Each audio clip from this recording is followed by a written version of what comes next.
When it comes to disc golf, everybody wants to get more distance. We know that putting's important, but there's something about driving for show. There's something about stepping up to the tee pad and throwing a disc, no matter its speed, 300, 400, maybe even 500 feet. There's just something awesome about it. But the issue that a lot of beginners especially run into is they go to the course first and field work is an afterthought.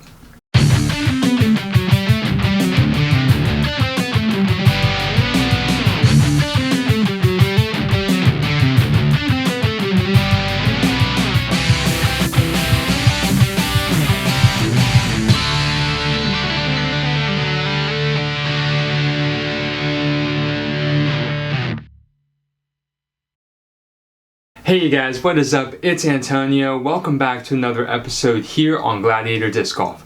Today we're talking about a fieldwork drill that I have found incredibly helpful in gaining distance. If you're brand new to my channel, I want to welcome you. Thank you so much for coming and stopping by. Please make sure that you like, subscribe, and hit that notification bell. And don't forget to check out gladiatordiscgolf.com. There's a lot of great stuff on there, including discount codes like GladiatorDG at otbdiscs.com for free shipping and GladiatorDG15 at wavetoolstherapy.com for free shipping and 15% off. Nothing replaces going out to the field and practicing and having purposeful practice. And this is something that I've talked about for a long time. And today's drill fits under that umbrella, that there is supposed to be purposeful practice with what we're doing.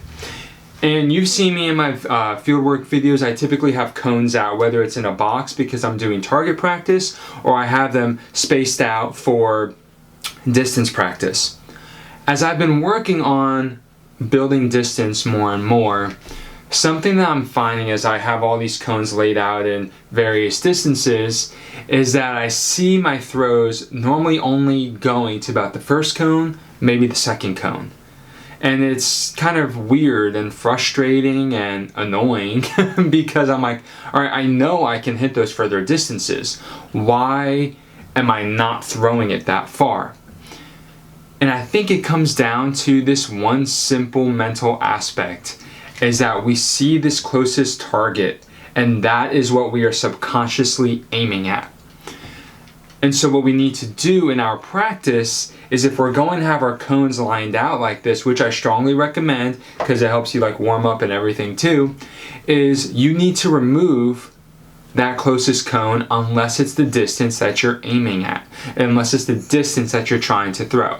For example, like you see in this clip here, I have 4 cones lined out at 175, 200, 225, and 250, okay? I'm throwing some putters here. We're just working on hitting different distances with these putters. Now, if I have all 4 of these lined out like this, and I'm trying to get max distance on this, what I've been struggling with, and what maybe some of you are struggling with as well, is that you are unable to hit that max distance because your mind and your body are subconsciously aiming for that closest target, okay?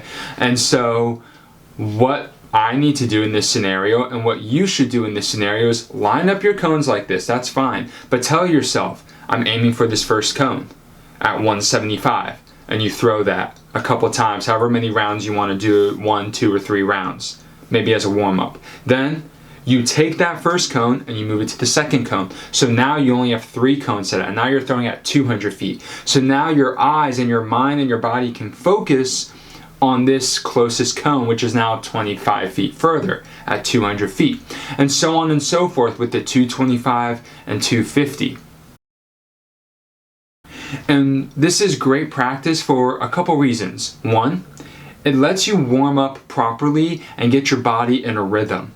It's really hard to go into a fieldwork session where you're trying to learn your max distance, work on your max distance, if as soon as you get out of the car you stretch a little bit and then you're throwing as hard as you can. Your body's not warmed up, your body's not ready for that. So starting shorter will help. The second thing is that it's going to help you learn how far certain discs go when you throw them, and how you can maybe maximize some of their flight characteristics. So if you can throw a straight neutral putter, for example like a Gateway Voodoo, 200 feet, let's just say. You can throw it 200 feet on a straight line perfect. But now you're at the course and you're like, okay, I don't have a straight line approach here, but I am 200 feet from the basket. Well, maybe if I have, let's say, an R Pro Rhino or something, I'm like, okay, I can put this on a backhand anhyzer so it'll flex out, and I've been practicing that, and I know if I throw it like this, it's gonna go 200 feet. So you kind of get this distance practicing as well with your various angles. And then the third thing, and this is what everybody wants, more distance. And it's because of these previous two steps that you can really work on getting that more distance, because you're warmed up, you have figured out your angles, and now you're able to focus on generating the power, generating the speed and the spin that's required to throw the disc.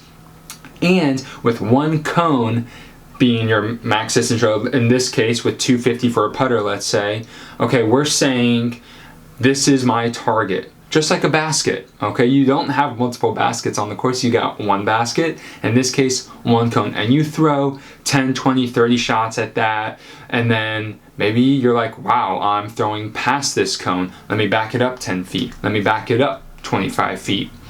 And you start to build practice, and you start to build those good habits to where you can develop that long game with maybe some slower speeds and even some higher speed discs.